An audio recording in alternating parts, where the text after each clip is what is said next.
Welcome back मेरे बच्चों। मैं अभिजीत आनंद आर्म्स एकेडमी की तरफ से आपके लिए फिर से हाजिर हूं और आज हम लोग वर्क पावर एनर्जी का लेक्चर नंबर 3 जिसमें हम लोग वर्क एनर्जी थ्योरम के बारे में पढ़ेंगे वो मैं लेके आपके सामने आ गया हूं।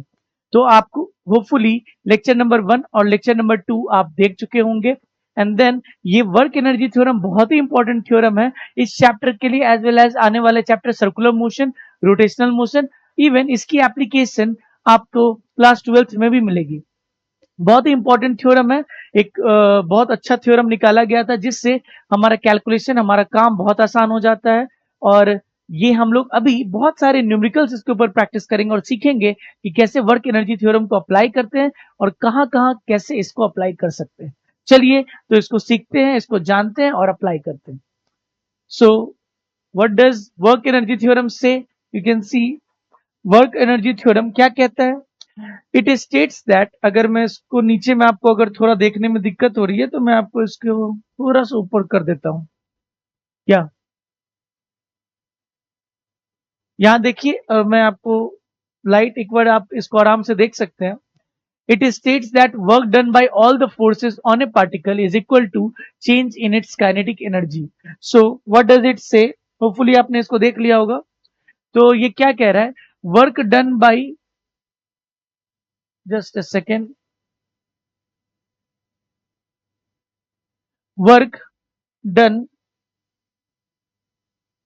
Work done by work done by all forces, work done by all forces, जितने भी फोर्स एक बॉडी पे लग रहा होगा, work done by all forces is equal to change in kinetic energy. One of the most important line of this theorem, one of the most important formula, one of the crux line of this theorem is work done by all the forces. सारे force मिलके जितना काम करेंगे, सारे body का kinetic energy change करने का काम करेंगे। और अगर मान लीजिए जहां पे बॉडी का पोटेंशियल एनर्जी चेंज हो रहा है, तब हम लोग कंजर्वेशन ऑफ मैकेनिकल एनर्जी लगाते हैं। तो नॉर्मली अगर बहुत सारा फोर्स मिलकर काम कर रहा है और उसकी स्पीड चेंज हो रही है, देन वी कैन से, और hopping the fact it's potential energy is not taken into consideration, उस समय हम लोग पोटेंशियल एनर्जी की चर्चा नहीं कर रहे हैं, ना उसको देख रहे हैं ना जान रहे हैं। तो work done by all the forces is equal to change in kinetic energy. अगर बॉडी में मोशन स्टार्ट हो जाता है या मोशन रुक जाता है, अगर चेंज इन वेलोसिटी हो रहा है, आप आराम से बोल सकते हैं सारे फोर्स मिलके कितना काम किए होंगे? चेंज इन काइनेटिक एनर्जी के बराबर। और सबसे इंपॉर्टेंट फैक्ट है इस लॉ का, it can be applied anywhere.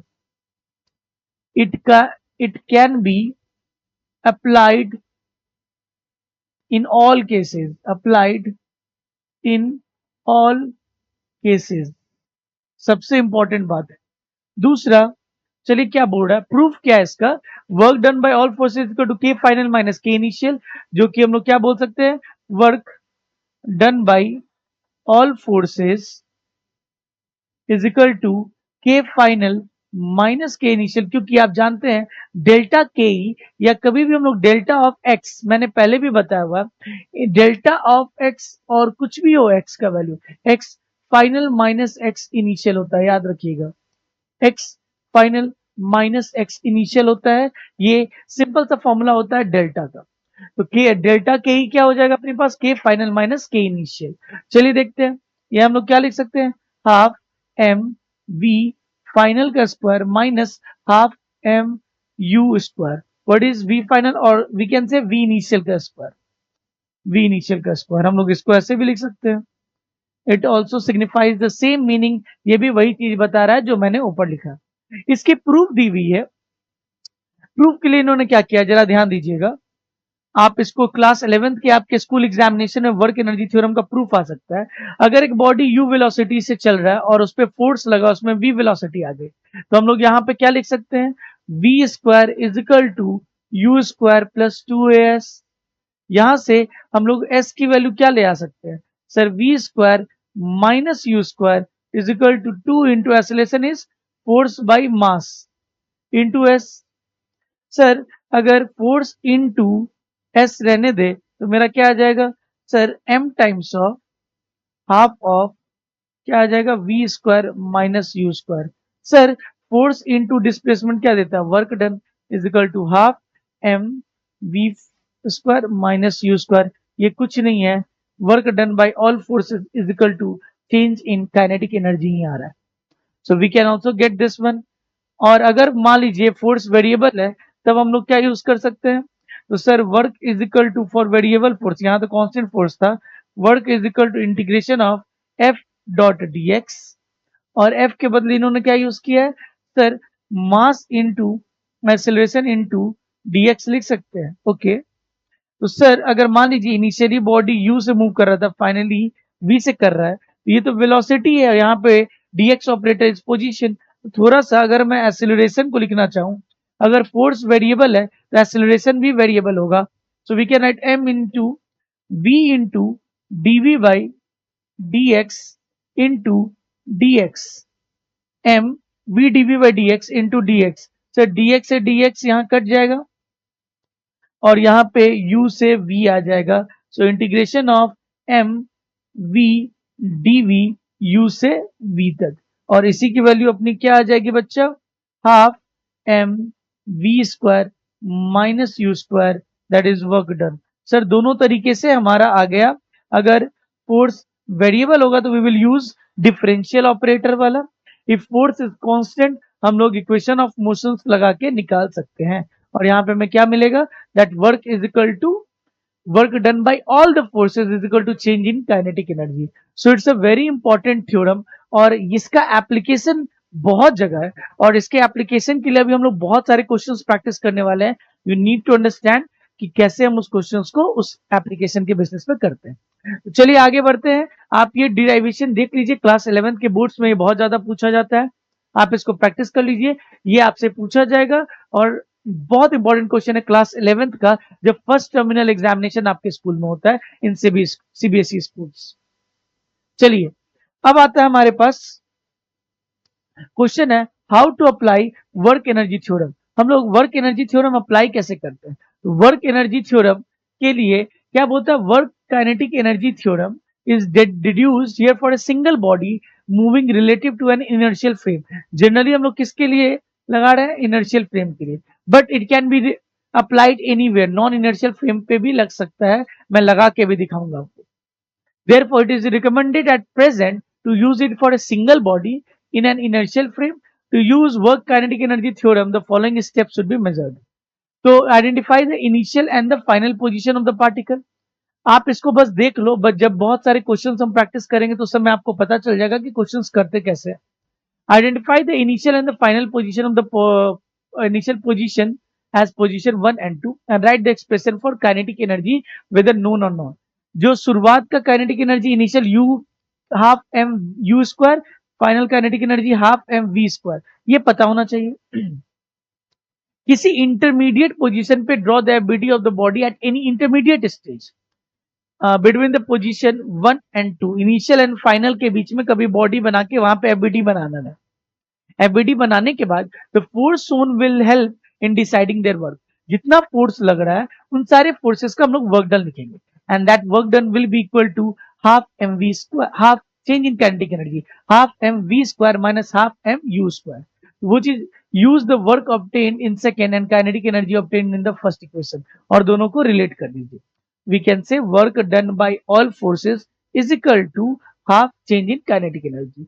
इस तरीके से हम क्या करते हैं, पहले यू ट्राई करते हैं कि क्वेश्चन में यू क्या दिया हुआ, वी क्या दिया हुआ, उससे initial kinetic energy final kinetic energy निकल जाएगा। किसी इंटरमीडिएट पोजीशन में हम सारा फोर्स देखते हैं और सारे फोर्स का वर्क डन देखते हैं कितना होगा, फोर्स इनटू डिस्प्लेसमेंट से सारे का वर्क डन निकालता है, और वर्क डन को हम इक्वेट कर सकते हैं किससे, half m v square minus half m u square. चलिए क्वेश्चन देखते हैं तब ज्यादा समझ में आएगा। सो फर्स्ट क्वेश्चन हमारे सामने यहाँ आ गया है, this is first question. A force applied on a particle of mass 2 kg changes its velocity from इतना to इतना. Find the work done in the process. क्या बोल रहा है, एक फोर्स लग रहा है एक बॉडी पे, मास 2 kg है, उसकी वेलोसिटी चेंज कर दे रहा है। So what is u, u is equal to 2 i cap, u vector is given 2 i cap plus 6 j cap.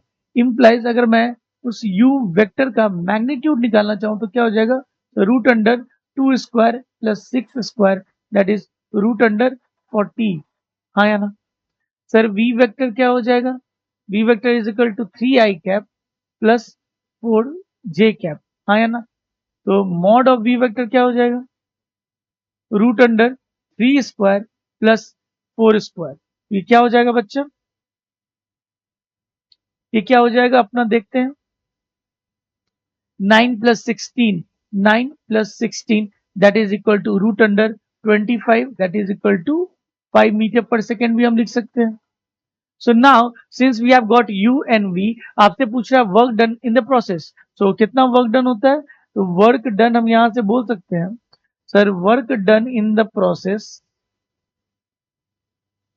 Work done in the process is equal to change in kinetic energy. तो it is half, अगर m common ले ले तो v square minus u square कर सकते हैं, हाँ या ना? चलो देखते हैं। हाफ इंटू मास कितना दिया हुआ बच्चा? 2 kg दिया हुआ है। वी स्क्वायर फाइनल का स्क्वायर कितना हो जाएगा? 25 माइनस इनिशियल स्क्वायर। तो सर इसका वर्कडन तो नेगेटिव आ रहा है, क्योंकि आप चेक करोगे 2 से 2 तो कट जाएगा and is coming minus 15 joule. So ये स्पीड को घटा रहा है। पहले स्पीड कुछ आपका देखोगे तो √40 है, √40 की वैल्यू 6 पॉइंट कुछ कुछ होगी, बाद में स्पीड 5 हो जा रहा है। तो सर ये कैसा वर्क डन कर रहा होगा? ये नेगेटिव वर्क डन कर रहा होगा। अगर बॉडी आगे जा रही है और आपने ब्रेक मारा है, तो ब्रेक मतलब रेजिस्टिव फोर्स पीछे लगेगा, बॉडी फिर भी आगे जा रुक जाएगा। सो जरूर वर्क डन नेगेटिव हो रहा होगा, तभी उसकी स्पीड कम हो रही होगी। चलिए नेक्स्ट देखते हैं। Okay, next question, second question. Next second question क्या कह रहा है? The velocity of a mass 3 kg depends upon the position x as v is equal to x का power half. Find the total work done. जब भी velocity और work done का बात करें, आपको एक ही चीज समझ में आना चाहिए, वर्क एनर्जी थ्योरम। बहुत सारे क्वेश्चन आपके काइनेमेटिक्स के वर्क एनर्जी थ्योरम से भी बन सकते हैं। तो आप वर्क एनर्जी थ्योरम बनने के बाद, पढ़ने के बाद, आप ट्राई करो काइनेमेटिक्स के क्वेश्चन सॉल्व करने का, और देखोगे कि वहां पे भी आप वर्क एनर्जी थ्योरम लगा सकते हो और वर्क के बेसिस पे आप बहुत सारा न्यूमेरिकल्स काइनेमेटिक्स का सॉल्व कर सकते हो। तो velocity as a function of x to the power x दिया हुआ है, वर्क डन पूछ रहा है। तो जब भी वर्क डन पूछे और वेलोसिटी दे रहे हैं, आंख बंद करके की चीज याद आना चाहिए, वर्क एनर्जी थ्योरम। उसके लिए आपको सर u निकालना है। u मतलब u will be at x is equal to 0। तो हम देख सकते हैं x इज इक्वल टू 0 पे कितना इनिशियल वेलोसिटी है? तो sir 0 to the power half कितना हो जाएगा? 0। सर फाइनल वेलोसिटी कितना हो जाएगा? x is equal to 2 metre पे, दैट इज 2 का पावर हाफ, दैट इज √2। तो work done on this particle हम लिख सकते हैं, work done is equal to work done is equal to sir change in kinetic energy. कैसे लगा, क्या लगा, that is not important. Total work done पूछ रहा है, तो change in kinetic energy sir half m v square minus u square. तो कितना हो जाएगा बच्चा? Half into what is the mass given of the body? Mass is given 3 kg into final velocity का स्क्वायर अगर करेंगे तो फाइनल वेलोसिटी का स्क्वायर कितना हो जाएगा? सर √2 का square that is 2 minus 0। So it will be something like 3 joule is the answer. Work done on this particle from x 0 से लेके 2 तक इज 3 जूल। आपको समझ में आ रहा होगा कि कैसे हम लोग ये क्वेश्चन में वर्क एनर्जी थ्योरम अप्लाई करते हैं। और क्वेश्चंस देखते हैं। एक पॉइंट दिया हुआ, चलिए इंपॉर्टेंट पॉइंट पहले देख लेते, क्या बोल रहा है ये नोट कर लीजिएगा, दिस इज इंपॉर्टेंट पॉइंट। हमने देखा if kinetic energy of the body is decreasing, decreases, then work is negative, then work क्या होता है? नेगेटिव होता है, and vice versa. If kinetic energy अगर बढ़ता है तो वर्क पॉजिटिव होता है, काइनेटिक एनर्जी घट रहा है तो वर्क नेगेटिव होता है। Now in the above discussion we have assumed work done by the force is effective only in changing the kinetic energy of the body. It should however be remembered that work done on a body may also be stored in the system in the form of potential energy. तो आप एक चीज याद रखिएगा कि हम लोग ये मान के चल रहे हैं कि जितने भी work done by all the forces हो रहे हैं, वो सिर्फ काइनेटिक एनर्जी चेंज कर रहे हैं, they are not changing the potential energy of the system. तो हम लोग अभी ये मान के चले कि हम जितना काम कर रहे हैं वो काइनेटिक एनर्जी चेंज कर दे रहा है। बट रियलिटी में, तो अगर रियल लाइफ में देखोगे तो आप काम करते हो तो वो तो वर्क स्पीड बढ़ाते हैं, बट उस बॉडी का शेप, डायमेंशन और कॉन्फ़िगरेशन चेंज कर सकता है, कर देता है। तो उस केस में कुछ पोटेंशियल एनर्जी भी बढ़ जाती है। तो in practical application totally we cannot say that work done by all the forces is only and solely utilized in changing the kinetic energy. It can be also utilized in changing the potential energy of the body. तो ये ideal case में हम लोग ऐसा लगा के work energy theorem को सीख रहे हैं. This is all ideal cases of physics. चलिए now problem based on work energy theorem, more problems हम लोग करते हैं और देखते हैं क्या क्वेश्चन दिया हुआ. क्वेश्चन नंबर 3 देखते हैं क्या है. A bullet weighing 10 gram is fired with a velocity इतना. If its velocity decreases 200 meter after passing through a 1 meter thick mud wall, find the average resistance. Resistance मतलब फोर्स, एक तरह का फोर्स बताइए कितना रेजिस्टेंस फोर्स ऑफर किया गया thick muddy wall द्वारा. तो आप मडी वॉल को पहले ड्रॉ कर दीजिए. Let it be a muddy wall. ये एक मडी वॉल है. इसमें एक बुलेट कुछ जिसका कुछ वेट है, वो बुलेट पियर्स होता है. वो बुलेट पियर्स होता है और वो जाते जाते जब यहां जाता है तो वो पियर्स होता है और वो जब निकलता है तो उसकी वेलोसिटी कुछ कम हो जाती है. यहाँ पे उसकी वेलोसिटी है 800 मीटर पर सेकेंड और यहां तक निकलते निकलते उसकी वेलोसिटी क्या हो जाती है 100 मीटर पर सेकेंड. कितना रेजिस्टेंस फोर्स. तो मुझे फोर्स के बारे में नहीं पता, बट एक चीज बोल सकता हूं, work done by all forces is equal to change in kinetic energy. हम इस मोशन के दौरान सिंस वाई डायरेक्शन में या नीचे गोली ऐसे जा रहा है, कुछ नीचे डिस्प्लेस नहीं किया, इसलिए mg नहीं लेंगे. हम लोग किस फोर्स की बात करेंगे, इसमें बस एक average F average resistance force लग रहा होगा. F average resistance force thick muddy wall में लग रहा होगा, बाय थिक मडी वॉल लग रहा होगा. तो वर्क डन यानी एवरेज फोर्स एवरेज रेजिस्टिव वाला इनटू डिस्प्लेसमेंट. कितना हुआ डिस्प्लेसमेंट बच्चा sir 1 metre is equal to sir what is the kinetic energy. तो half m v square minus u square. अगर हम इस पे काम करें एफ एवरेज की वैल्यू कितनी आ जाएगी. F average is equal to half of mass कितना दिया हुआ बच्चा 10 ग्राम. तो sir 10 divided by 1000 into what is the final velocity का स्क्वायर दैट इज 100 का स्क्वायर माइनस इनिशियली कितना स्क्वायर स्पीड था. तो आपको वेलोसिटी 800 है तो 800 का स्क्वायर. अब देखोगे ये वर्क डन नेगेटिव आ रहा है और आना भी चाहिए क्योंकि बॉडी जब आगे जा रहा है फोर्स पीछे लग रहा है. आपका फोर्स पीछे डिस्प्लेसमेंट आगे एंगल 180 डिग्री. तो सर क्योंकि ये रेजिस्टेंस फोर्स अपोजिट डायरेक्शन में लगता है वर्क नेगेटिव भी आना चाहिए था. सर कितना हो जाएगा सर हाफ इंटू 1/100.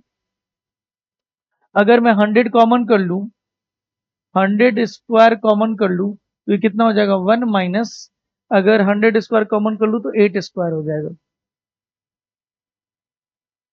तो सर ये कितना हो जाएगा 100 से स्क्वायर कट जाएगा तो हाफ ऑफ 100 इंटू माइनस 63 हो जाएगा. तो ये कितना आ जाएगा बच्चा सर 3 हाथ मेरा 1 6.5 इंटू 100 सर 3650 जूल नेगेटिव में. सर तो फोर्स पूछा था, we know it is a negative work done, we could have done minus over here. तो ये माइनस से माइनस कट जाता है और यहाँ पे फोर्स क्या आ जाता है बच्चा 3650 न्यूटन. सर ऑलरेडी मैं फोर्स में यहाँ नेगेटिव लगा सकता हूँ क्योंकि फोर्स पीछे लग रहा है, बॉडी आगे जा रहा है तो नेगेटिव लगाऊंगा तो इधर का नेगेटिव और इधर का नेगेटिव कट जाएगा. So I will get force as 3650 newton. So good question, good application वाला क्वेश्चन. चलिए नेक्स्ट क्वेश्चन देखते हैं. 4 नंबर क्वेश्चन. प्लीज पॉज करके आप ट्राई कर सकते हैं so that you can grow, you can develop your thinking. आप गलत करो सही करो बट कुछ से खुद से पॉज करके ट्राई करो तब सोल्यूशन देखो. In a ballistic demonstration a police officer fires a bullet of mass 50 gram with a speed of 200 meter per second on a soft plywood of thickness 2 centimeter. The bullet emerges only with 10% of initial kinetic energy. What is the emergent speed of the bullet? तो bullet किस speed से निकलेगा. अगर मैं एक plywood ले लेता हूं, कितना बड़ा प्लाईवुड है बच्चा, तो ये इसकी थिकनेस 2 सेंटीमीटर है. तो 2 सेंटीमीटर है अगर लास्ट केस में देखो तो सेंटीमीटर दिया हुआ था क्या, 1 मीटर था, सेंटीमीटर में नहीं था। यहाँ पे 2 सेंटीमीटर है। यहाँ पे जब बुलेट इंटर करता है तो बुलेट की कुछ स्पीड रहेगी, और बुलेट का स्पीड मान लेते हैं u है, और बाहर जाने के वक्त में स्पीड v है। कुछ उसके पास काइनेटिक एनर्जी था, वो kinetic energy only 10% of the kinetic energy उसके पास बचा है निकलने के बाद। तो आप इनिशियल काइनेटिक एनर्जी बताओ कितना है। काइनेटिक एनर्जी इनिशियल कितना है, हाफ एम यू स्क्वायर, कितना हो जाएगा sir, half into what is mass given sir 50/1000 into you की वैल्यू कितनी दी हुई है 200 का स्क्वायर, तो 200 का स्क्वायर हो जाएगा सर। हाफ इंटू सर 5 से ये 0 चला गया, 5 इंटू 100 इंटू 200 इंटू 200, तो सर 100 से ये 2 टाइम हो जाएगा, 2 से 2 कट जाएगा, 200 into 1000 is the kinetic energy joule. Sir kinetic energy final कितना बचेगा, फाइनली 10% ही बचा है, तो 10% ऑफ 1000 या काइनेटिक एनर्जी इनिशियल उसके पास बचा है। तो सर कितना हो जाएगा 10/100 ऑफ 1000, 2 शून्य कट जाएगा, it will be 100 joule. Now they are asking you what is the emergent speed, जब निकला तो स्पीड क्या था, तो we will equate kinetic energy final is equal to half m v final का स्क्वायर। काइनेटिक एनर्जी फाइनल आया कितना है 100 जूल, क्योंकि इनिशियली 1000 जूल था, और वो क्वेश्चन में बोल रहे कि फाइनली निकलने वक्त में उसके पास 10% ऑफ द काइनेटिक एनर्जी ही बचा हुआ है। तो kinetic energy final is 100, half into mass is equal to 50/1000 into v final का होल स्क्वायर। अगर मैं ध्यान दूं यहाँ क्या हो जाएगा, यहाँ से जीरो कट जाएगा, so v final is coming something like 100 into 100 into 2 divided by 5। So 100 और 100 का वी फाइनल का स्क्वायर है, so v final is something like 100 root 2/5, 100 root 0.4, ये आंसर हो जाएगा। So v final is equal to 100 root 0.4। आप इसको आराम से निकाल सकते हो, 0.4 का वैल्यू आप रूट में निकाल के उसके बाद 100 से मल्टीप्लाई कर सकते हैं। 4 ऊपर रहने दीजिए, नीचे 10 हो जाएगा, 10 का रूट होता है 3.2, और 2/3.2 इंटू 100 आराम से निकाला जा सकता है। We know v final is equal to 100 into 4/10, so it is 100 into 2 divided by 10 का रूट वैल्यू होता है 3.2, यहाँ 3.2 से मल्टीप्लाई कर दीजिए, यहाँ करिएगा तो यहाँ 10 आ जाएगा। सो 2 इज समथिंग लाइक 1000 बाई 16, 16 5 जा 16 5 जा 80, 16 6 जा 96, 16 6 जा 96, 4 40, 2 जा 32.5, 80 या 62.5 मीटर पर सेकेंड इज द स्पीड। चलिए, I think you might have got the concept कि बहुत इजीली हमने इसमें कुछ वर्क एनर्जी थ्योरम नहीं लगाना पड़ा, जो क्वेश्चन कह रहा था उसके अकॉर्डिंग कर रहा है। देखिए क्वेश्चन को समझ के करिए, इट्स नॉट दैट कि ऑल द टाइम का वर्क एनर्जी थ्योरम ही आंख बंद करके लगाना, क्वेश्चन पढ़िए क्या कह रहा है वो सोचिए। पुराना क्वेश्चन कितना था, 4th क्वेश्चन था, दिस इज 5th क्वेश्चन। चलिए please pause the video and try it by yourself. A particle of mass m moves with a velocity is given as a function of x, where a is constant. Find the total work done by all the force during a displacement 0 से d तक, आपको work done by all the force। Sir तो work done by all the force हम लोग तो जानते हैं, जब भी स्पीड की बात करें और work done by all the force पूछे, हम लोग सीधा बोल सकते हैं change in kinetic energy. Sir work done by all the force के लिए काइनेटिक एनर्जी चाहिए, दैट इज हाफ, अगर मैं m कर दूं तो v square minus u square. अब final velocity v at x is equal to d कितना हो जाएगा सर, a रूट d हो सकता है। Sir u at x is equal to 0 कितना हो जाएगा, 0 से d, initial velocity is equal to a into root 0 that is 0, हाँ या ना। तो यहाँ पे work done by all forces कितना हो जाएगा अपने पास बच्चा, सर हाफ रहने दो, मास रहने दो, और क्या हो जाएगा बोलो, final velocity square, final velocity कितनी है sir, a square d minus शून्य देवता, so what it will come sir, m a square d by 2, this is our work done by all the forces. कुछ ये ज्यादा हार्ड नहीं था, यहाँ साइड से हमने डेटा निकाल लिया and then we applied work energy theorem when the work they are asking what is the work done by all forces and they have also given initial velocity and final velocity, so in this case you might get an idea that I have to apply only work energy theorem। चलिए next question करते हैं, question number 6। Hopefully आप pause करके video try कर रहे होंगे, हाँ या ना। The displacement of the body of mass 1 kg on a smooth horizontal surface as a function of time is given x is equal to t cube by 3, where x is in meter and t is in seconds. Find the work done by external agent for the first 1 second.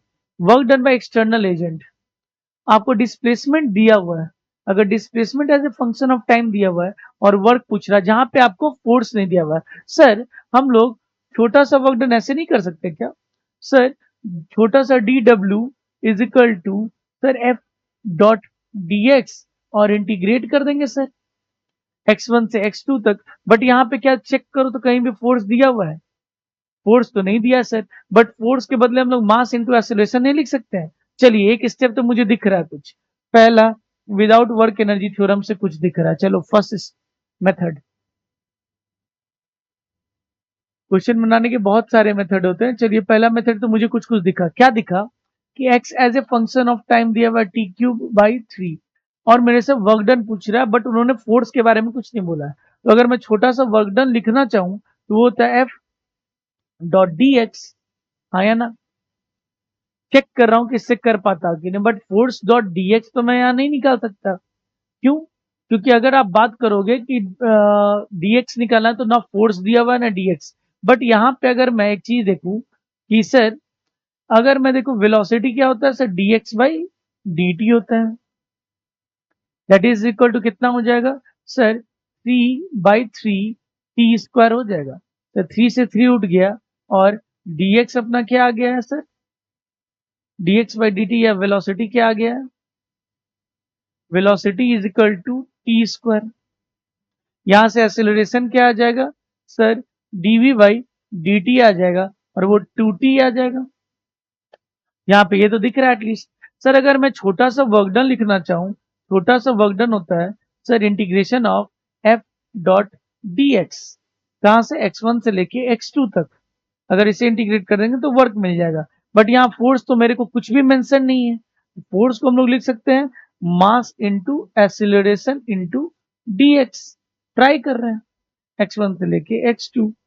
Sir मास तो ठीक है but acceleration is function of time, आप direct use नहीं कर सकते, acceleration समय के साथ चेंज कर रहा है, तो फोर्स एक्सिलरेशन को क्या लिख सकते हैं, dv बाई dt तो लिख सकते हैं, या v dv बाई dx भी लिख सकते हैं, dx से dx v डॉट dv आ जाएगा, v as a function of t दिया हुआ है आपको, x1 इनिशियल पोजीशन से फाइनल पोजीशन, तो थोड़ा सा क्यूबरसम होता जा रहा है, आप देख रहे हैं यहाँ पे उतनी दिक्कतें आ रही क्योंकि एक्सेलरेशन आपका 2t है, तो अगर आप लिखना भी चाहोगे m इंटू 2t, बट यहाँ पे आपको dt चाहिए और dt dx में क्या रिलेशन है, तो आप ध्यान दोगे dx is equal to t square dot dt। हाँ चलिए यहाँ ये हो रहा है, यहाँ पे dx लिखा हुआ है, हम आपको नहीं पता अभी x1 से x2, थोड़ा देखते हैं कि क्या कर सकते हैं, अगर वो पूछ रहा है find the work done by external agent for the first 1 second, 1 second के लिए, तो अगर मैं बोलूं dx था, ये आ रहा है सर, इसको हम लोग ऐसे लिख सकते हैं इंटीग्रेशन ऑफ मास रहने दीजिए 2t रहने दीजिए, dx की वैल्यू यहां से क्या लिख सकते हैं, तो सर यहां से देखो dx यहां से क्या आ रहा है, dx by dt is equal to t square, तो dx क्या लिख सकते हैं, टी स्क्वायर डॉट dt, ये तो लिख ही सकते हैं sir, T square dot dt लिख सकते हैं, और अगर मैं इंटीग्रेशन में बात करूं x1 से x2, तो एट टाइम कहां से पूछा 1 सेकेंड के लिए, एट जीरो पे x1 क्या था, जो फॉर 1 सेकेंड, तो अगर मैं time t is equal to 0 से लेके time t is equal to 1 second बोलूं, हाँ या ना, time t is equal to 0 से लेके 1 सेकेंड तक अगर मैं बात करूं तो ये वर्क डन में क्या लिख सकता हूं sir? Work done is equal to integration of mass कितना दिया हुआ बच्चा 1 इनटू, हाँ अगर मैं देखूं m बाहर आ जाएगा, integration of 2t³ dot dt, कहां से कहां 0 से लेके 1 तक। Sir work is equal to क्या हो जाएगा? मास बाहर आने दो, 2 बाहर आने दो, t टू द पावर 4/4 0 से लेके 1 तक। So work is equal to 2 into mass कितना है 1 into 1/4। Sir it is coming as 1/2। Let me check whether I have done it correctly और नॉट। मुझे यहाँ पे चेक करना पड़ेगा कि ये काम सही हुआ कि नहीं। उसके लिए हम एक second method work energy theorem use करने वाले हैं। वर्क एनर्जी थ्योरम आपसे क्या पूछ रहा है sir? Find the work done by for the 1 second. तो आज एक बात बताओ, x is equal to for time t is equal to 0 के लिए कितना हो जाएगा displacement? Sir 0। Sir x is equal to for time t is equal to 1 second के लिए कितना हो जाएगा sir? 1/3। So work done by all the forces is equal to change in kinetic energy. यहाँ पे आपका हम लोग बोल सकते हैं क्या पूछ रहा है? Find the work done by external reason for 1 second, 1 second के लिए कितना होगा। तो मेरी वेलोसिटी हम यहां से निकाल सकते हैं। चलो वेलोसिटी निकाल लेते हैं, वेलोसिटी से पता चल जाएगा। अगर x इज इक्वल टू क्या लिखा हुआ t³/3, तो वेलोसिटी क्या हो जाएगा sir? 3/3 t square is equal to t square हो जाएगा। तो sir v at time t is equal to 0 क्या हो जाएगा? 0। v at time t is equal to 1 क्या हो जाएगा? 1। तो therefore work done by all forces कितना हो जाएगा? हाफ। मास का वैल्यू कितना है 1 into final 1 square minus 0। Answer आ रहा है आपका 1/2। 1/2 यहाँ क्या आ रहा है 1/2। So both the methods we have been able to do और able to find the total work done. पहला वाला method we have used the differential form, इसीलिए ये बहुत लेंदी हो जाता है। देख रहे हो आप कितना लेंदी जा रहा है। और वर्क एनर्जी थ्योरम से मेरे को एक्स पता है as a function of time, मेरे को वर्क निकालने के लिए work done is equal to change in kinetic energy, kinetic energy के लिए मुझे वेलोसिटी चाहिए, तो एक्स से मैंने वेलोसिटी निकाल लिया। जो जैसा रिक्वायरमेंट वैसा काम करते हैं हम लोग। सर आपको कैसे पता चला कि एक्स से वी निकालना है? थोड़ा दिमाग लगाओ। वर्क एनर्जी थ्योरम क्या बोलता है? Half m v square minus u square. तुमको वी तो चाहिए, क्या डायरेक्टली क्वेश्चन में वी दिया है? नहीं दिया। एक्स फंक्शन ऑफ टाइम दिया है, अगर एक्स फंक्शन ऑफ टाइम दिया है तो वी फंक्शन ऑफ टाइम आ जाएगा। तो वी फंक्शन ऑफ टाइम में मैंने क्या किया? वी फंक्शन ऑफ टाइम मेरा यहाँ आ गया है। उस केस में भी निकाले थे वी फंक्शन ऑफ टाइम, तो यहाँ पे आ रहा था टी स्क्वायर।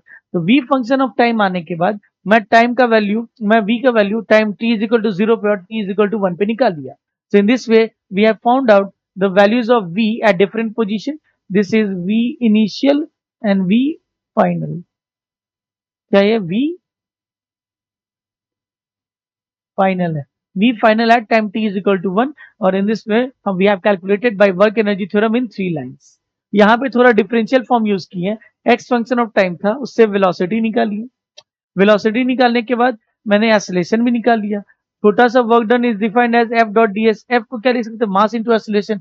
मास को मास रहने दिया, एक्सेलरेशन को 2t लिखा, dx को dx अभी रख के यहाँ पे चेंज कर दिया। dx को यहाँ पे क्या लिख सकते हैं? dx is equal to t square into d t, तो dx को t square into d t लिख दिया। कितने देर के लिए वर्क डन पूछा? 0 से 1 तक, 0 से लेके 1 तक। मास बाहर आ जाएगा 2t, का क्या हो जाएगा 2t टू द पावर 4/4, 2 से 2 कट जाएगा और उसके बाद 1 का वैल्यू रखेंगे तो अपना 1/2 आ जाएगा। तो in this way we have calculated by both method, a long method and a work energy theorem method. चलिए next question number 7। Question number 7 देखते हैं। क्वेश्चन नंबर 7, हाँ।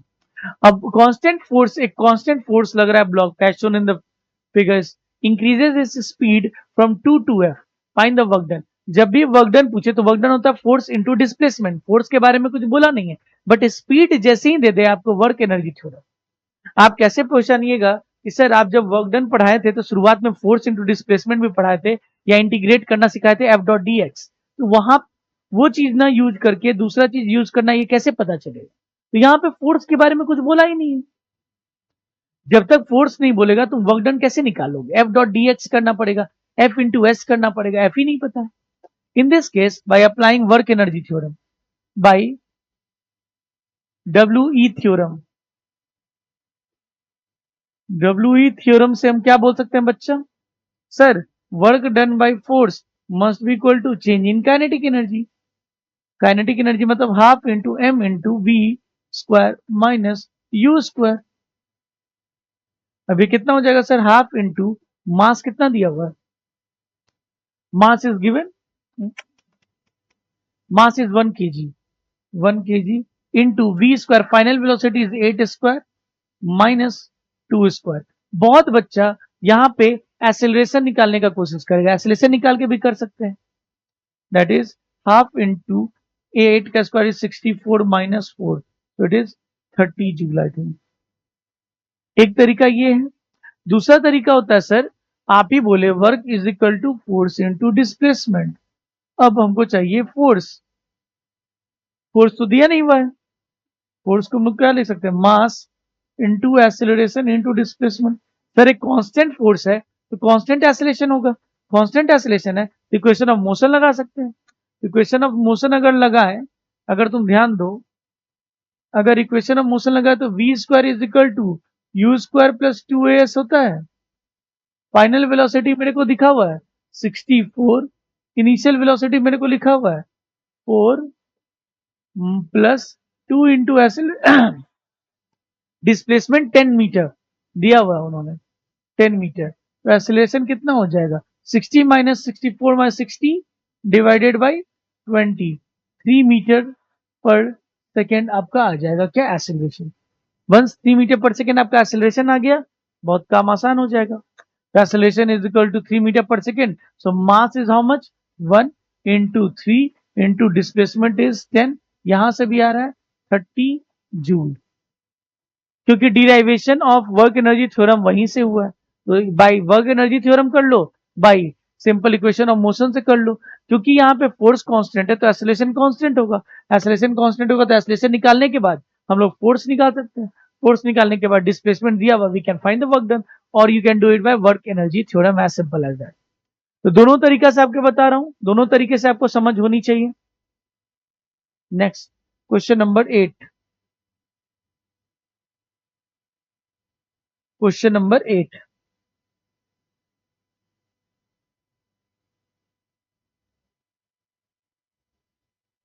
a 10 kg block has been given a velocity of 10 meter per second on a smooth rack, no friction.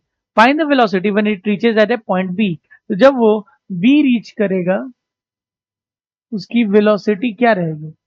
Sir तो ऐसे questions को जहां पे velocity पूछे और कुछ, तो आपको आगे जाके एक मेथड हम लोग सीखेंगे conservation of mechanical energy. But अभी एक चीज करते हैं, आप थोड़ा ध्यान दो। अगर बॉडी कभी यहां था, इंटरमीडिएट पोजीशन पूछा है, हम लोग स्टेप्स में लिखे हुए थे कि how to find out the work energy theorem में इंटरमीडिएट पोजीशन पे आप ब्लॉक बनाओ, वहां पे फोर्सेस दिखाओ। तो फोर्स आपको क्या दिखेगा? एक एन दिखेगा, एक mg दिखेगा।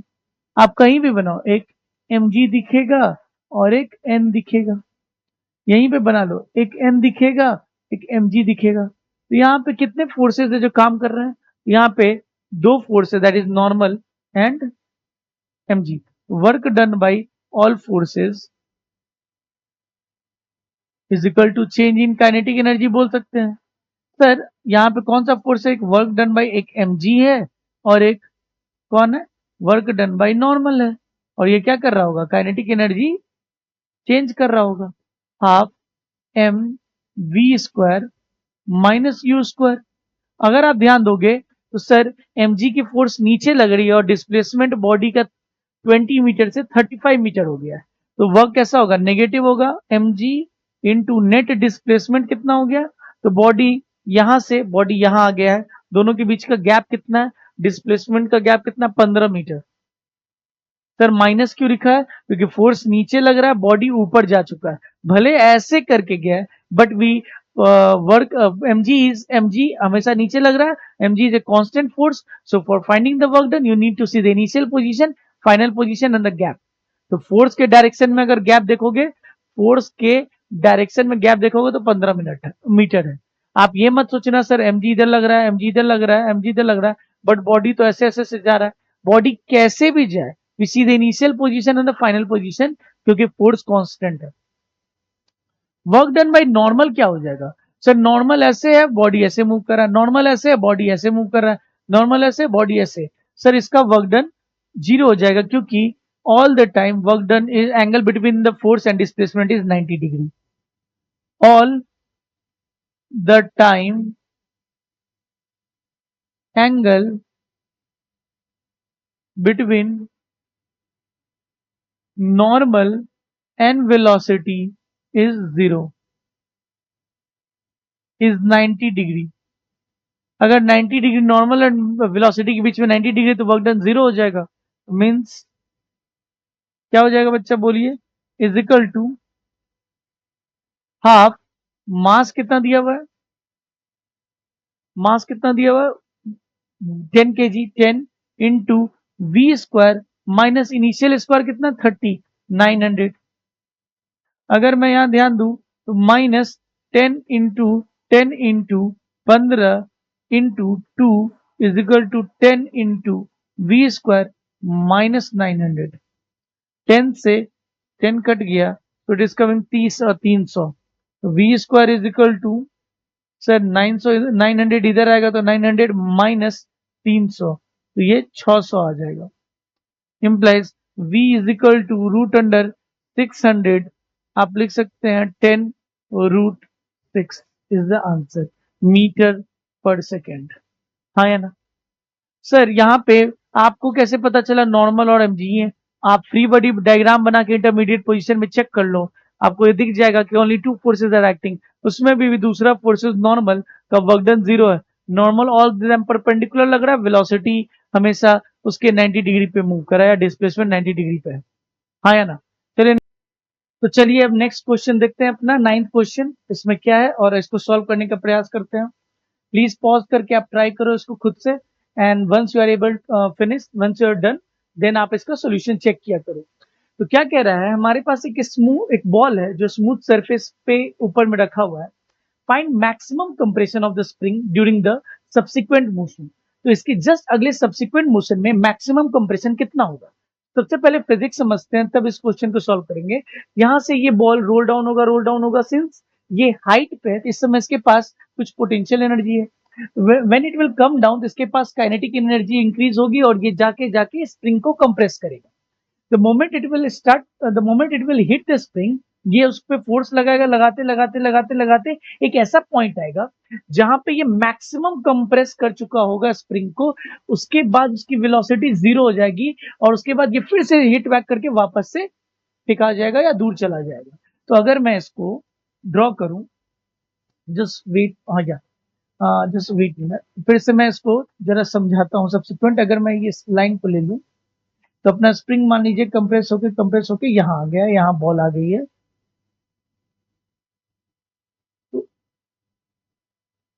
तो मैक्सिमम कंप्रेशन मान लेते हैं कि स्प्रिंग में कितनी हो गई बच्चा, एक्स मैक्स मान के चलते हैं। तो what can we say using work energy theorem?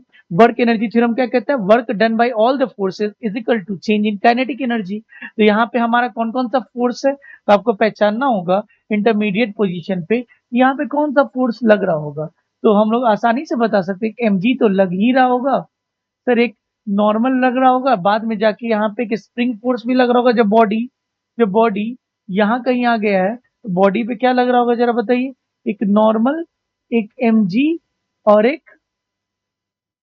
एक स्प्रिंग फोर्स, और एक कौन सा फोर्स, स्प्रिंग फोर्स लगेगा, स्प्रिंग फोर्स। हाँ या ना? तो जितने भी फोर्सेस हैं सारे फोर्सेस का वर्क डन हम लोग लिखते हैं and we equate it to work change in kinetic energy. So by work energy theorem, what can we say, work energy theorem, work energy theorem के बेसिस पे हम क्या कर सकते हैं, work done by mg plus work done by normal plus work done by spring is equal to change in kinetic energy. Sir mg कितना काम किया है, वो body was at this point, वो बॉडी नीचे आ गई, एच हाइट नीचे, we can say mg force लग रहा है नीचे की तरफ, बॉडी डिस्प्लेस भी नीचे की तरफ, एच हाइट हुआ है, plus work done by normal.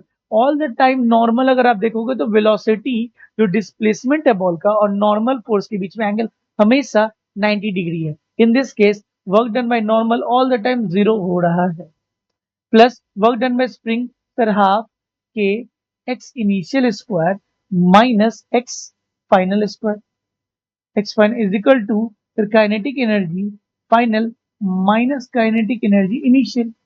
तो कितना हो जाएगा बच्चा, जरा देखते हैं। Equal implies sir m g h plus half, sir x initial तो एक्सटेंडेड नहीं था और मैक्सिमम ये कितना कंप्रेस हो चुका है, एक्स मैक्स, तो यहाँ पे मेरा क्या आ जाएगा, यहाँ पे माइनस आ जाएगा हाफ के एक्स मैक्स का square is equal to final kinetic energy. इस पोजीशन पे आप ध्यान दोगे, इस पोजीशन पे भी वेलोसिटी जीरो है और इनिशियल वेलोसिटी यू भी जीरो था, तो फाइनल और माइनस दोनों इनिशियल क्या हो जाएगा, zero minus zero. So we can say x max is equal to, x max का square is equal to 2mgh upon k. तो यहाँ से एक्स मैक्स कितना हो जाएगा बच्चा, एक्स मैक्स हो जाएगा root under 2mgh upon k is our final answer. So it is not a very difficult question, बस ये it's a proper application of work energy theorem का क्वेश्चन था। चलिए होपफुली आपने इसको सॉल्व किया होगा और आप मैच कर सकते हैं कि क्या आपका आंसर आ रहा है। चलिए नेक्स्ट क्वेश्चन चलते हैं। तो question number 10 has come in front of us. Please again इसको पॉज करिए एंड ट्राई करिए by yourself. A particle of mass 2 kg is projected vertically upward, projected just upward with velocity 30 meter per second. It attains a maximum height of 40 meter. ऊपर फेंका जाता है, ये maximum 40 height पे जा पाता है। Then find the work done by air resistance. यहाँ पे एयर रेजिस्टेंस फोर्स भी लग रहा है, तो ये ऐसा इन्होंने क्वेश्चन में स्टेट कर दिया है। अगर इन्होंने नहीं बोला होता then we would not have taken the air resistance. अगर एक बॉल को ऊपर फेंका गया है, यू कितनी दी हुई है, 30 मीटर पर सेकंड से, तो by kinematics what do we know, sir kinematics के हेल्प से वी नो सर वेलोसिटी होता है रूट अंडर 2gh, या और ये हम कह सकते हैं sir you means displacement is equal to maximum height is equal to u square by 2g। तो यहाँ पे अगर आप देखोगे यू स्क्वायर कितना हो जाएगा सर, 30 इंटू 30 बाई 2 इंटू 10, तो 10 3 जा एंड 2 15 जा, तो it should have come 45 metre, but ये मैक्सिमम हाइट 45 मीटर नहीं जाके 40 मीटर ही जा पा रहा है। तो इसका कारण क्या रहा होगा, क्योंकि सिर्फ इस पे ग्रेविटी नहीं काम कर रही है, इस पे एक और फोर्स काम कर रहा है and that is what, air resistance. आप इंटरमीडिएट पोजीशन पे अगर बॉल बनाओगे, उस पर फोर्सेस दिखाओगे, तो आपको एक दिखाना होगा mg और एक फोर्स एयर रेजिस्टेंस का फोर्स दिखाना पड़ेगा, दोनों मिलके काम कर रही है। तो what can we say sir, what can we say बच्चा बोलो, applying work energy theorem, applying work energy theorem, what can we say, applying work energy theorem में वो means work done by gravity plus work done by air resistance must be equal to change in kinetic energy. Sir और कोई तो force काम नहीं कर रहा है, एक mg लग रहा है, एक एयर रेजिस्टेंस लग रहा है, इसके अलावा तो और कोई फोर्स लग नहीं रहा है, then it should be like this. Sir आपसे क्या पूछा है, sir what is the work done by air resistance, so they are asking this thing. Work done by gravity क्या हो जाएगा, mg नीचे लग रहा है, बॉडी ऊपर जा रहा है, तो sir minus mg, what is the height 40 metre, so it will be 40 plus work done by air resistance is equal to, sir initial kinetic energy कितना है, तो final kinetic energy final minus kinetic energy initial. तो यहां से work done by air resistance क्या आ जाएगा, final kinetic energy तो जीरो है, तो minus half into m into 30 का स्क्वायर, अगर इधर रखे वो इधर जाए तो प्लस एम जी इंटू 40 हो जाएगा। कितना हो जाएगा बच्चा, देखो इसको half into what is mass 2 into 900 plus, तो 2 into 10 into 40, so 2 to cancel minus 900 plus 4 to the 8, 800. So it is coming as minus 100 joules. Minus 100 joules. तो सर वैसे भी work done by air resistance हमारा negative ही आना चाहिए था। क्यों आना चाहिए था? क्योंकि आप अगर देखोगे बॉडी ऊपर जा रही है, डिस्प्लेस हो रही है, और फोर्स एयर रेजिस्टेंस का नीचे लग रहा है। So angle between the force and the displacement is 180 degree. So we can say the work done should have come negative, and it has already come negative by our calculation. चलिए next question में चलते हैं, देखते हैं। इसलिए मैं बहुत सारे क्वेश्चंस प्रैक्टिस करा रहा हूं क्योंकि ये वर्क एनर्जी थ्योरम बहुत इंपॉर्टेंट है। So you need to be very careful. Next question number 11, देखते हैं क्या बोल रहा है। If first half part of the incline plane is smooth, पहला हाफ पार्ट स्मूथ है, and the next half part is rough, next half part is rough, and block starts from rest and again comes to rest. यहाँ आएगा, आते जाएगा, speed आएगी, फिर friction के चलते यहाँ आके रुक जाएगा। Okay, just before reaching the bottom of the incline plane, just before reaching, यहाँ पे कॉर्नर कॉमा होगा, just before reaching the bottom of incline plane. तो then find the mu of the rough part, उन्होंने mu पूछा है आपसे। तो मैं आपको रीड्रॉ कर देता हूं अपना इंक्लाइन प्लेन। यहाँ पे अपने पास सर u 0 है, और इस पार्ट के बाद से ये इंक्लाइन प्लेन थोड़ा रफ हो गया, और जब वो बॉटम पे आता है बच्चा तो फाइनल v 0 हो जाता है। तो किसी इंटरमीडिएट पोजीशन पे हम बोल सकते हैं सर इस पे फोर्सेस क्या लग रहे होंगे। तो सर फोर्स एक नॉर्मल लग रहा होगा, एक एक mg cos थीटा लग रहा होगा, we have already resolve the force, और एक mg sin थीटा लग रहा होगा, और एक फ्रिक्शन लग रहा होगा। तो अगर मैं बात करूं तो आप mg cos theta mg sin theta को mg मान सकते हो क्योंकि वो रिजॉल्व फोर्स है। Work done bye applying work energy theorem, अगर हम वर्क एनर्जी थ्योरम लगाते हैं, अप्लाइंग वर्क एनर्जी थ्योरम, जहां भी फोर्सेस लग रहे हो और चेंज इन वेलोसिटी की बात हो या वेलोसिटी की, तो वर्क एनर्जी थ्योरम लगा सकते हैं। Work done by mg plus, दो पार्ट हो रहा है, आपसे पूछ रहा है कि म्यू, तो फर्स्ट पार्ट एंड दो पार्ट है, तो दो पार्ट को मिला के कैलकुलेट कर रहे हैं वक्त। और ये डिस्टेंस को कितना मान लें बच्चा, तो ये टोटल लेंथ को मैं s मीटर मान रहा हूँ। कितना मान रहा हूँ? s। तो ये आधा s/2 आधा s/2 हो जाएगा। Work done by friction plus work done by normal must be equal to change in kinetic energy. तो आप ध्यान दोगे, अगर mg फोर्स कैसा लग रहा है, तो सर mg नीचे की तरफ लग रहा है और बॉडी कितनी नीचे गई है, या mg sin थीटा ऐसे लग रहा है, तो हम बोल सकते हैं mg cos थीटा तो कोई काम कर नहीं रहा है क्योंकि ब्लॉक अंदर नहीं जा रहा है। तो sir mg sin theta into, हम s बोल सकते हैं, mg का जो कंपोनेंट डिस्प्लेसमेंट की तरफ है वो mg sin थीटा है, तो mg sin theta into displacement s plus, sir what is work done by friction, friction इतने दूर के लिए काम किया है sir, mu mg cos theta into s/2। और ये वर्क डन कैसा होगा बच्चा, पॉजिटिव की negative, it will B negative, क्योंकि फ्रिक्शन इस केस में जब ब्लॉक नीचे जा रहा है तो फ्रिक्शन ऊपर काम कर रहा है, so it will be minus. Sir work done by normal will be zero, as मैं पहले भी बता चुका हूं सर, बॉडी पे नॉर्मल ऐसे लग रहा है, बॉडी ऐसे डिस्प्लेस हो रहा है, angle between the normal and the displacement is 90 degree. तो इजिकल टू, सर इनिशियली आप ध्यान दो, initial kinetic energy, initial velocity क्या है, जीरो, फाइनल क्या है, जीरो। तो आप आसानी से बता सकते हो कि what is change in kinetic energy, zero. हाँ या ना? तो यहां से अगर आप ध्यान दो तो mu mg cos theta into s/2 is equal to mu, sorry not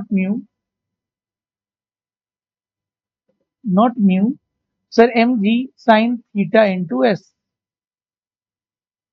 s से s कैंसिल हो जाएगा, mg से mg कैंसिल हो जाएगा, we can write mu is equal to tan theta, mu is equal to 2 tan theta, यहाँ पे आसानी से mu is equal to 2 tan theta आ गई है। चलिए नेक्स्ट देखते हैं क्या है। Question number 12, question number 12, question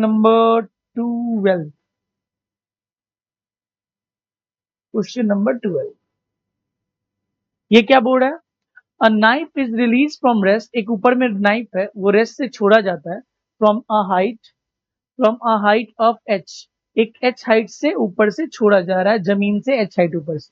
again it comes to rest, फिर से वो रेस्ट पे आ जाता है जब वो जमीन के अंदर x डिस्टेंस जाके इंसर्ट हो गया, डेप्थ x।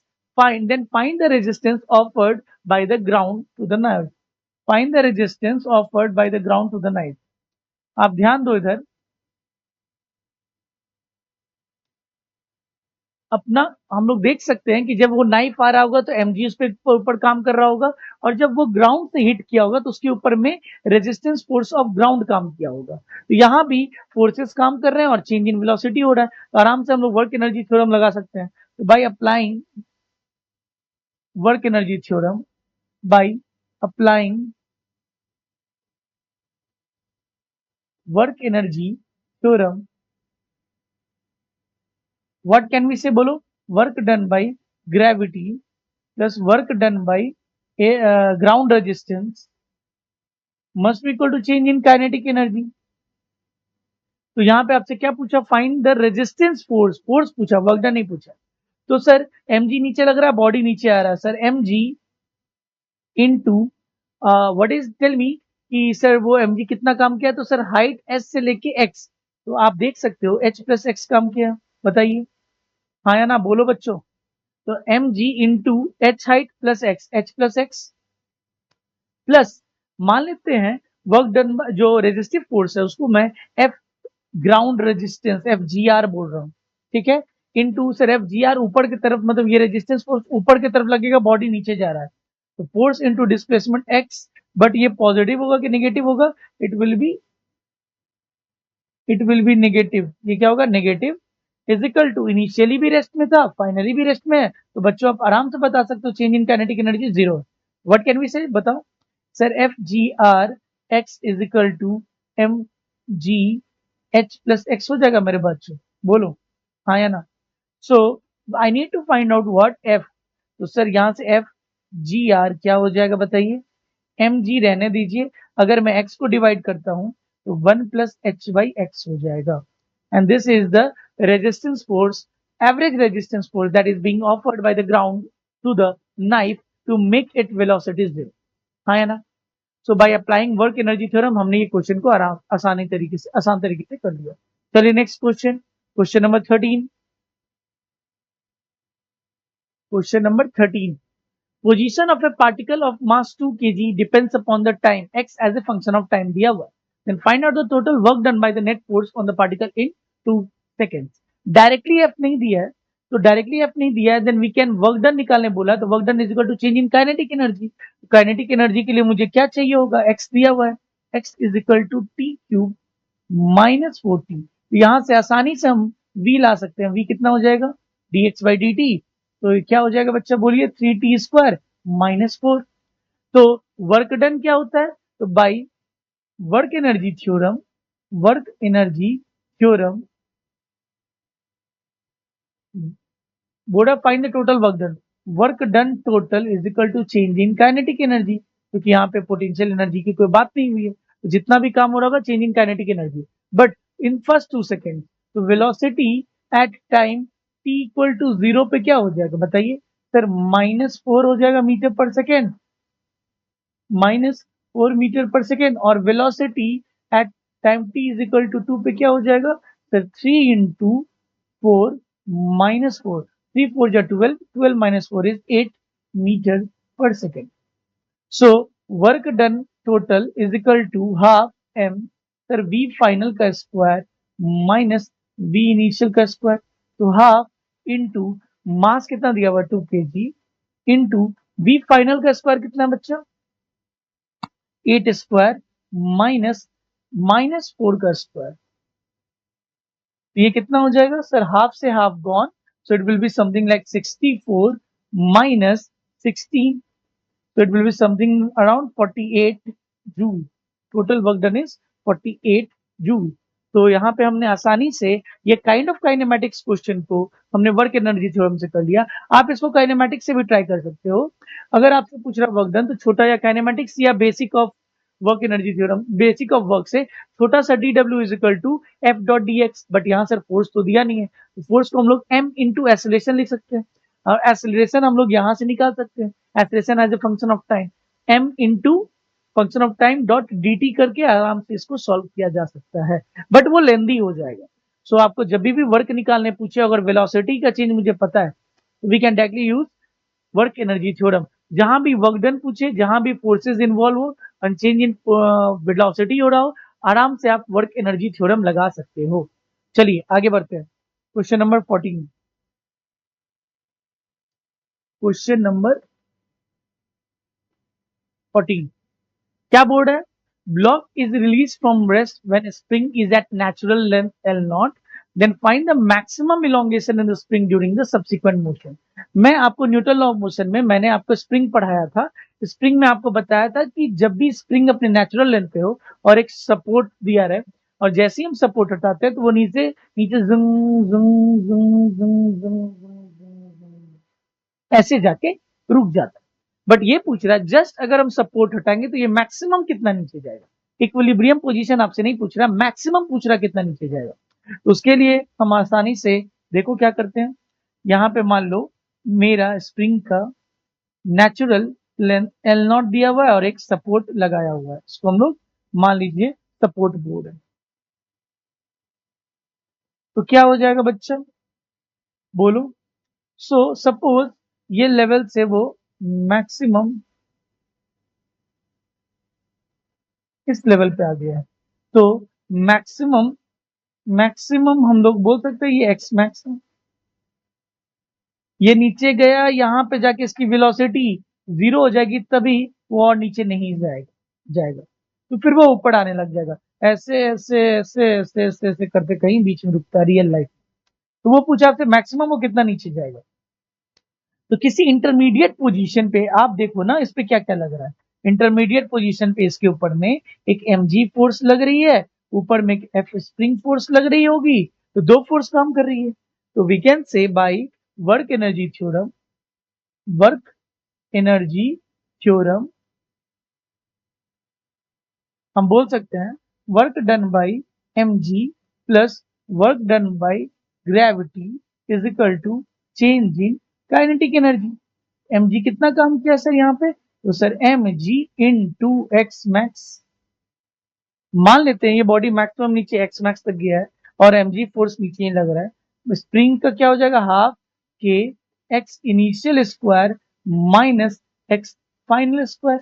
हाँ या ना, x initial square minus x final square is equal to, sir जब ये ब्लॉक को रिलीज किया गया था बच्चों, तो शुरुआत में इसकी वेलोसिटी जीरो थी, फाइनली जब मैक्सिमम पोजीशन पे होगा उस समय उसकी वेलोसिटी जीरो होनी चाहिए, अदरवाइज वो और नीचे जाता और स्ट्रेचिंग आती, बट मैक्सिमम वही स्ट्रेचिंग है, तो वहां पे जीरो हो गया होगा, फिर ये ऊपर आने लग जाएगा। तो फाइनल जीरो माइनस जीरो हम बोल सकते हैं। एक्स इनिशियल तो यहाँ जीरो है, उधर जाएगा तो क्या हो जाएगा बोलिए सर, हाफ के एक्स मैक्स का square is equal to mg x max. हाँ या ना, तो सर एक्स मैक्स और एक्स मैक्स का पावर यहाँ से कैंसिल हो जाएगा और यहाँ से हमारा एक्स मैक्स क्या आ जाएगा, तो 2mg अपॉन के आ जाएगा। हाँ या ना, तो 2mg upon k is our final answer. If you remember मैंने अगर बताया होगा तो सर यहाँ इक्विलिब्रियम पोजीशन का एक्स मैक्स कितना होता था, x naught, that was mg upon k, यहाँ पे 2mg अपॉन के आता है, यानी mg अपॉन के, mg अपॉन के, जितना मिडिल होता है उतना ही नीचे जाता है और ऊपर आता है। So it is 2mg upon k is the maximum displacement from the initial position in the just subsequent motion. चलिए नेक्स्ट क्वेश्चन करते हैं, question number 15। Question number 15 try करते हैं। आप इसको पॉज करके खुद से ट्राई करिए एंड देन आपसे जब ना हो तब आप आके देखो, या आप करने के बाद आके सॉल्यूशन को मैच कर सकते हो कि मैंने क्या किया। तो velocity of the particle 0.5 kg depends, दिया हुआ velocity as a function of x, find out the work done by the particle from x is equal to 0 to इतना। तो यहाँ पे तो वेलोसिटी मेरे को दिया हुआ है फंक्शन ऑफ x, तो अगर मैं वेलोसिटी निकालूंगा मुझे वर्क डन पूछ रहा है, ये तो आसान क्वेश्चन हो गया। सो बाय वर्क एनर्जी थ्योरम, तो पहले v इनिशियल क्या हो जाएगा, v हमारा क्या दिया हुआ फंक्शन 5x का पावर 3/2, तो v at x is equal to 0 क्या हो जाएगा तुम्हारा, 0, x 0 to power anything is 0, और v at x is equal to 2 metre कितना हो जाएगा, 5 इंटू 2 का पावर 3/2। तो √2 हम लिख सकते हैं यहाँ पे, इसको क्या लिख सकते हैं 5 इंटू √2 का पावर स्क्वायर का पावर 3/2। यहाँ से 2 कैंसिल हो जाएगा, 5 इंटू √2 इंटू √2 इंटू √2 यानी 2√2 दैट इज 10√2। तो हम लोग वर्क बाय वर्क टोटल क्या लिख सकते हैं, change in kinetic energy by work energy theorem, by work energy theorem that is kinetic energy final minus kinetic energy initial that is half, अगर m common ले लो sir v final square minus v initial square, तो half mass कितना है, mass is 1/2 0.5 1/2 into v final कितना है, square करो 100 into 2 200 minus initial कितना है 0 50 आ जाएगा 50 जूल। इसको कैलकुलेट करिएगा तो आप 50 जूल आ जाएगा, इसको कैलकुलेट करिएगा आप, ये 50 जूल के बराबर आ जाएगा। तो ये प्रेटी मच थोड़ा इजी क्वेश्चन था as compare to the previous questions. ये डायरेक्ट एप्लीकेशन हमारा velocity as a function of x दिया हुआ है और आपसे ये क्या पूछ रहा है, टोटल वर्क डन पूछ रहा है। चलिए next question, question number 16, question number 16 की बात करते हैं और देखते हैं हमारा क्या है। Question number 16, force F as a function of x is given, displaces a particle of mass 2 kg from x is equal to 0 से 10 तक डिस्प्लेस कर देता है force. The velocity of the particle at x is equal to 0 was 20, then find out the velocity। तो sir अगर मैं velocity पूछ रहा है function as a function of force as a function of x दिया हुआ है, जब फोर्स दिया हुआ है और डिस्प्लेसमेंट हो रहा है तो वर्क डन निकाल सकते हैं ना, work done is equal to change in kinetic energy कर सकते हैं। तो थोड़ा 2 स्टेप प्रोसेस है, आप यहाँ पे dw क्या लिख सकते हैं, that is integration of f dot dx कर लेते हैं और इसको इंटीग्रेट कर देंगे तो वर्क मिल जाएगा। तो यहाँ x1 से लेके x2, तो क्या हो जाएगा इंटीग्रेशन ऑफ माइनस, यहाँ पे माइनस दिया हुआ ना, minus 0.6 x square dot dx plus 2.5 plus integration of 2.5 dx कहां से कहां तक सर, 0 से 10 तक, 0 से 10 तक, 0 से लेकर 10, माइनस बाहर ले आओ 0.6 बाहर ले आओ, x³/3 कर दो 0 से लेकर 10 प्लस 2.5 बाहर ले आओ और dx का इंटीग्रेशन है 0 से लेकर 10 कर दो। तो सर माइनस 0.6/3 रहने दो, ये क्या हो जाएगा 10 into 10 1000 10³ minus 0 plus 2.5 times of 10 minus 0, तो ये क्या हो जाएगा माइनस 0.2 इंटू 1000 प्लस 25 कर दूं, ये कितना हो जाएगा 2 minus 200 plus 25 is equal to minus 175 joule हमारा वर्क डन आ गया। Once we have got the work done, आपसे वेलोसिटी पूछ रहा है तो हम लोग बोल सकते हैं क्या, work done by force is equal to change in kinetic energy. तो kinetic energy final minus kinetic energy initial, तो क्या हो जाएगा half m v final square minus v initial square is equal to total work done मेरा आया -175। आप ध्यान दोगे -175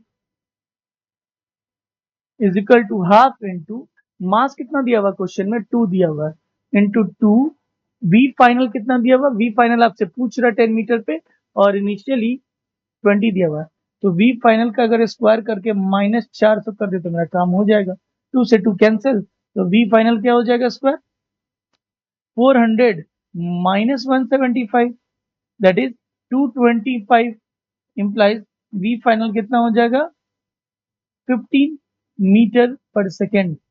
Good question. We need to find the work done from the displacement method and then use that work done value in the work energy theorem to calculate the value of velocity, final velocity. So it's a two-step process. थोड़ा lengthy है, but it's a good simple question which can be asked in mid.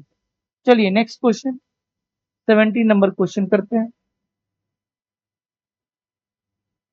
दो video is getting longer but आपको ये करना चाहिए क्योंकि ये topic बहुत इंपॉर्टेंट, इतना इंपॉर्टेंट टॉपिक है कि अगर ये आपका कंसेप्ट इस पे बहुत अच्छा हो जाए तब आपको आने वाले चैप्टर सर्कुलर मोशन में, सेंटर ऑफ मास रोटेशन में आपको दिक्कत नहीं होगी क्योंकि वहां पे हर जगह conservation means work energy theorem या कंजर्वेशन ऑफ मैकेनिकल एनर्जी लगती है। तो work energy theorem is an evergreen tool which you can use anywhere, but conservation of mechanical energy वहीं लग सकता है जहां कंजर्वेटिव फोर्स। तो हम लोग आगे पढ़ेंगे और देखेंगे कि क्या होता है conservation of mechanical energy. But अभी आपको बहुत अच्छे से ध्यान देना चाहिए वर्क एनर्जी थ्योरम पे, क्योंकि it can be applied anywhere, it is a very evergreen tool which you can have to solve any question. चलो इसको देखते हैं। सर एक बॉल है रेस्ट पे, find the maximum compression in the spring during the subsequent motion if the particle is release from rest from point A point से which is at a height of 0.4 metre from the free end of the spring. तो मुझे नहीं पता, but ये compress होके मान लो यहाँ आ गया होगा सब्सिक्वेंट मोशन पे। तो अगर मैं इसको देखूं तो मान लेता हूं ये इस पोजीशन से कितना कंप्रेस हो गया, एक्स मैक्स। ठीक है, या एक्स मैक्स का वैल्यू हम कितना दे दें, एक्स मान लेते हैं। कितना मान लेते हैं, एक्स मान लेते हैं। तो इस पे फोर्स कौन कौन सा लग रहा होगा सर, एक mg लगा होगा और एक स्प्रिंग फोर्स लगा होगा, और कोई फोर्स तो दिख नहीं रही है। तो हम यहाँ पे by work energy theorem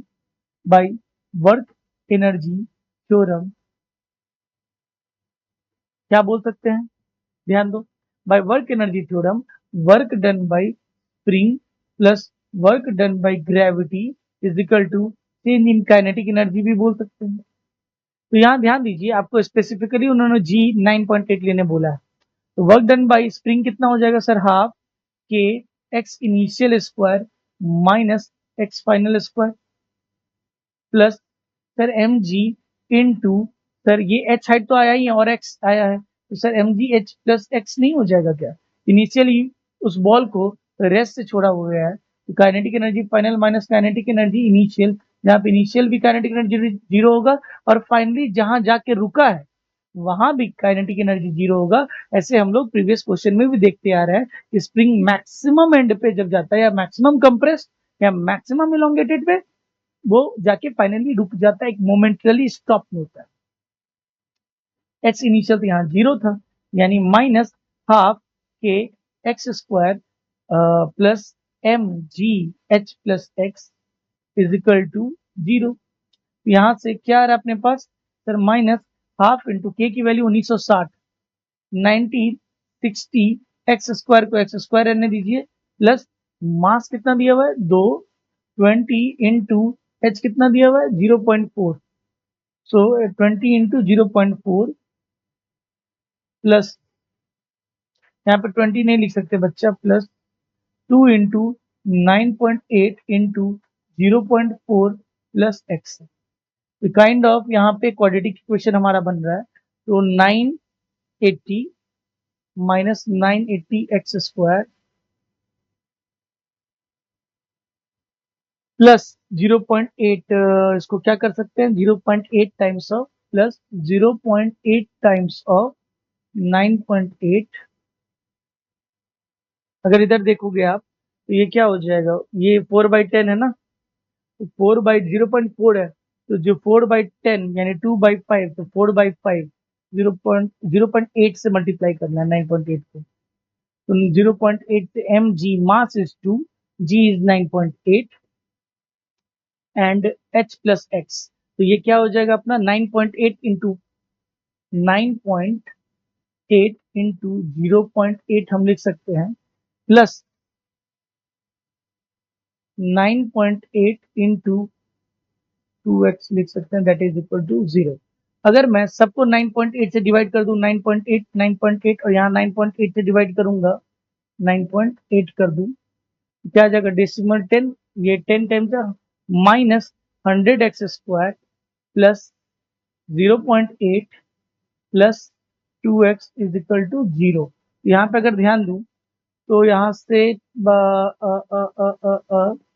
if I can do is 100 into 2 is 200 और 0.8 है अपना, तो I have to solve this quadratic 100, so 10 times the 10 times the 100, okay, so I need to solve this one, so it is coming as what, अगर मैं इसको कर दूं, अगर मैं इसको डिवाइड कर दूं, 100 into 2 is 200, we have to bifurcate 2x in the form such that it is getting, so I can write it as minus 100x square plus 2x plus 0.8 is equal to 0.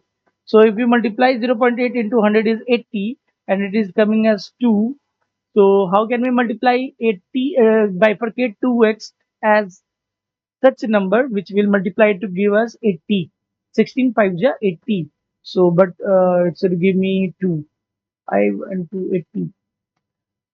I can divide it minus 50 x square plus x plus 0.4 is equal to 0. 4 5 ja 20, 20, 20.